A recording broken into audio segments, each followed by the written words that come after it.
Hey everyone, welcome to the Business Growth Pod. I'm Allan Draper.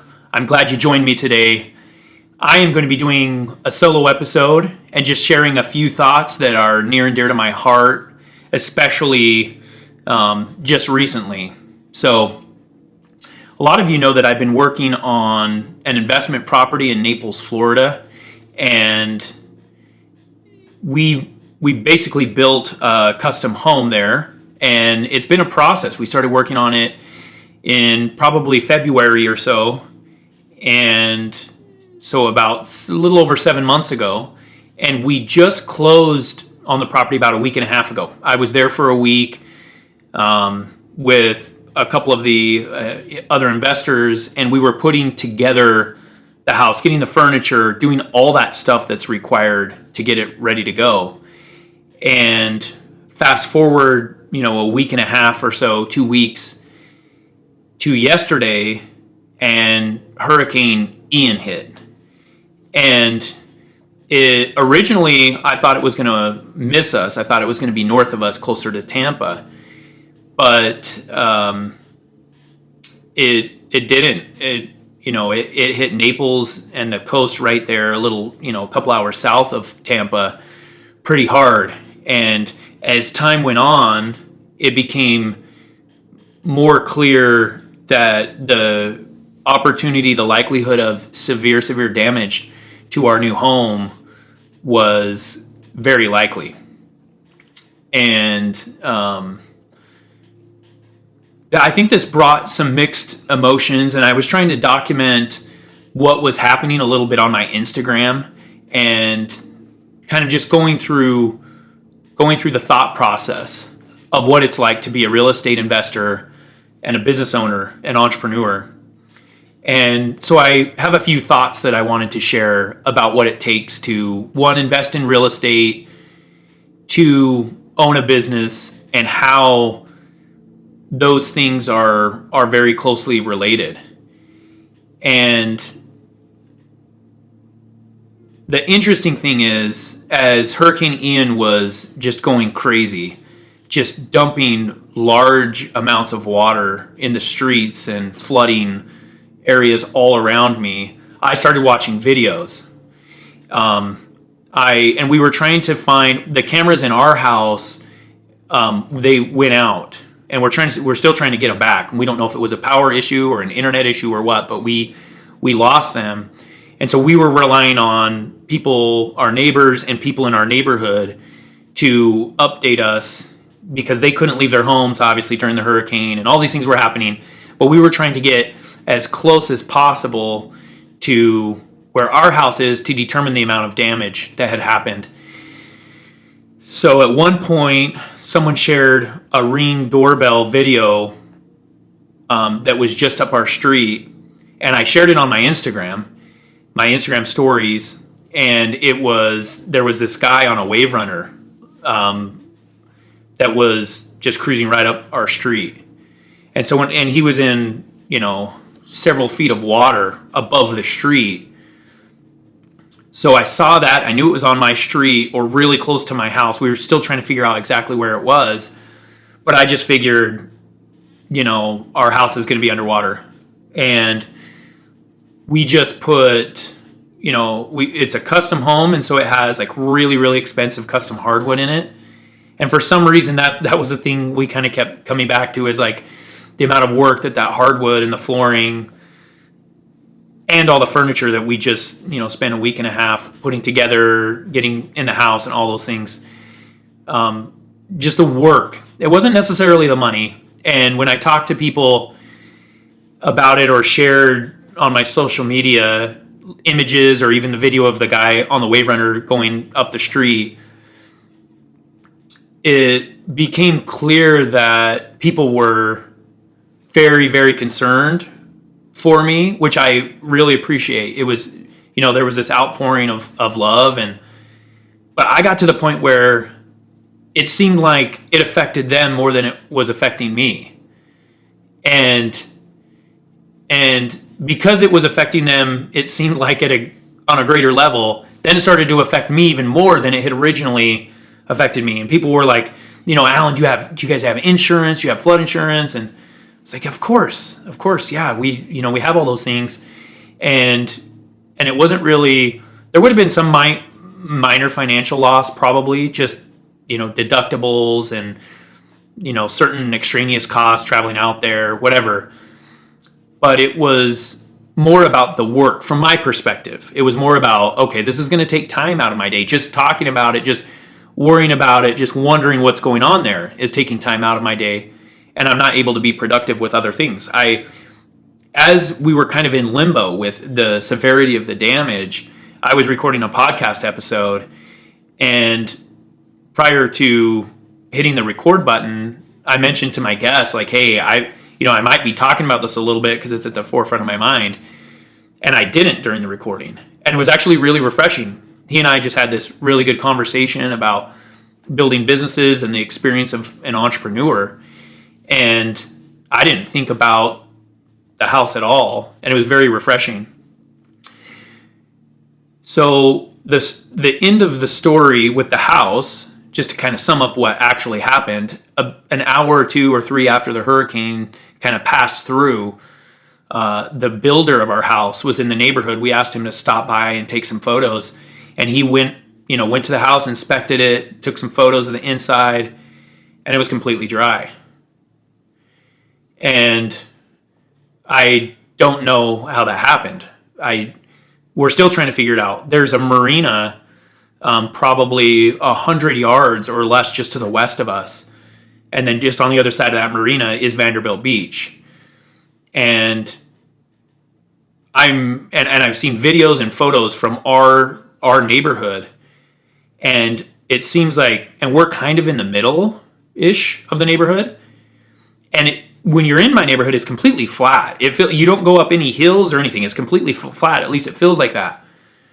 But it appears that where we're at, and maybe just my neighbors might have flooded, and we were just built a little higher. But it appears that my point on the street is just a few inches higher than the rest of the neighborhood. And I know that there are streets a few away from mine that are certainly higher that people know about, but I didn't know that mine was. And it's really weird, but I've been trying to process this. Like, I've been trying to think about survivor's remorse I think that's a little stronger term than is appropriate for the scenario, but there is some of that. Like, why didn't my house flood? We don't live there full time. It's a vacation and investment property.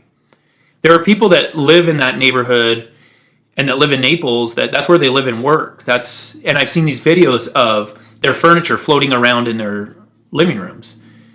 And so that's one of my points today is, I do feel very thankful. I don't understand. I don't think I did anything special. At least I haven't figured out, like, maybe the contractor that built the home, maybe he took extra measures to prevent this. I know there's all sorts of weird hurricane protections that are now common in that area. Like, the glass is extra thick. The doors open in certain ways, like the exterior door opens to the outside as opposed to coming into the house and things like that. But I don't think I did anything to necessarily deserve this. And it's been kind of a weird process for me, just kind of going through my thoughts and thinking about what happened and all the devastation that's been going on, and why we kind of really at the end of the day just lucked out. And but I do feel very thankful about that, but I feel a little guilt as well. I think the big lesson that I want to share today, though, is that in this process of getting feedback from people, just blowing up my Instagram and texting me, lots of people were texting me because they knew I had a house there. Hey, is your house okay? And this and that. And I swear I got to the point where it felt like people were more worried about my house than I was worried about my house. And I'm in business, I've started to realize that one of my skills or abilities is this. I have a tenacious knack for accepting risk that a lot of people don't have. And by the way, the night before the hurricane, as I was falling asleep, I didn't think twice about it. I swear I wasn't even thinking about it at all. Slept great. But there are some people that can't do that they would be up all night worrying about their house.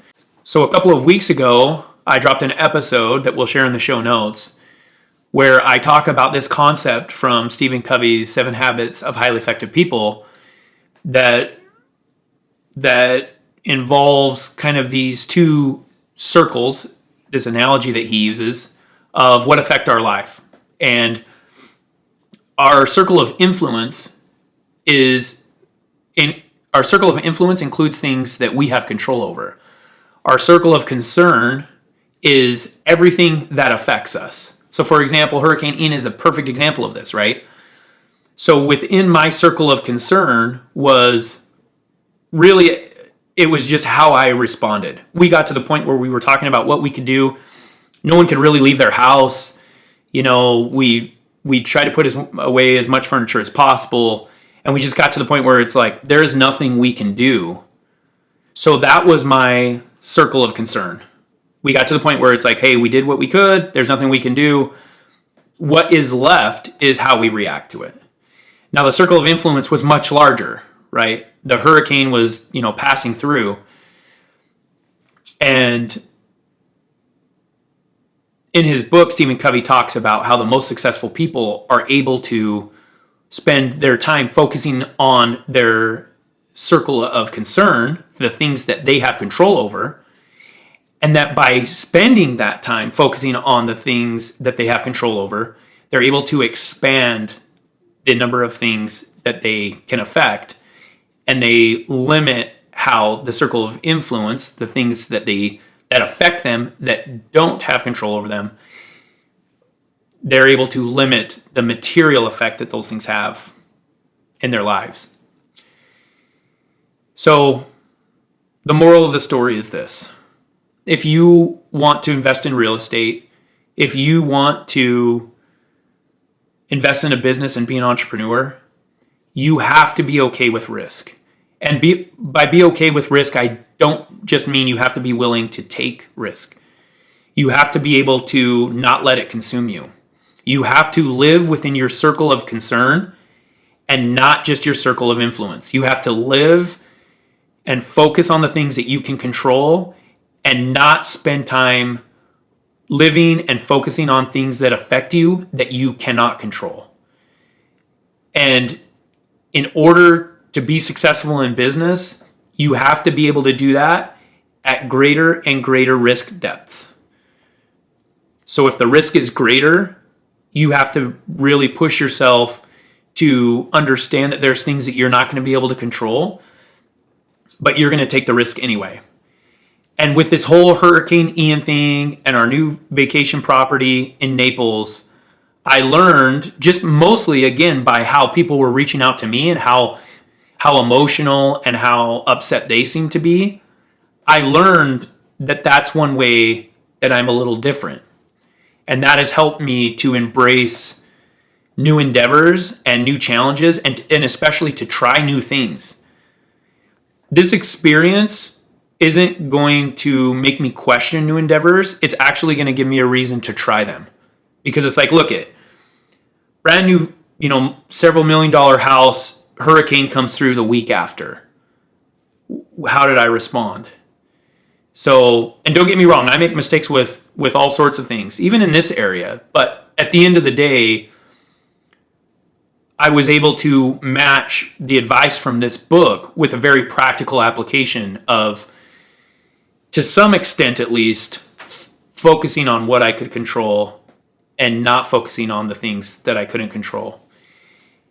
And to get to that next level, you're going to have to do exactly that. And I think the big thing is, if you're able to focus on the things that you can control, you're going to take greater risks, you're going to invest in yourself, and you're going to spend more time focusing on your mental state, your attitudes, and your emotions and responses to things that are outside of your control, and just take everything in stride. Those are my thoughts. If you have questions, if you have any follow-ups, anything that I can help you with along these lines, make sure, number one, follow my Instagram. I'm Allan R. Draper. But you can go to my website and schedule an appointment with me. We can sit down and we can work through kind of some of the hesitations that you have with risk, and some other suggestions that I might have for you to be able to spend time controlling your thoughts and focusing on what you can control and not everything that affects you. And we'll catch you next time. If you have enjoyed today's podcast, please leave us a rating. And for daily inspiration and business tips, follow Allan on Instagram. Until next time, remember, we build the future one entrepreneur at a time.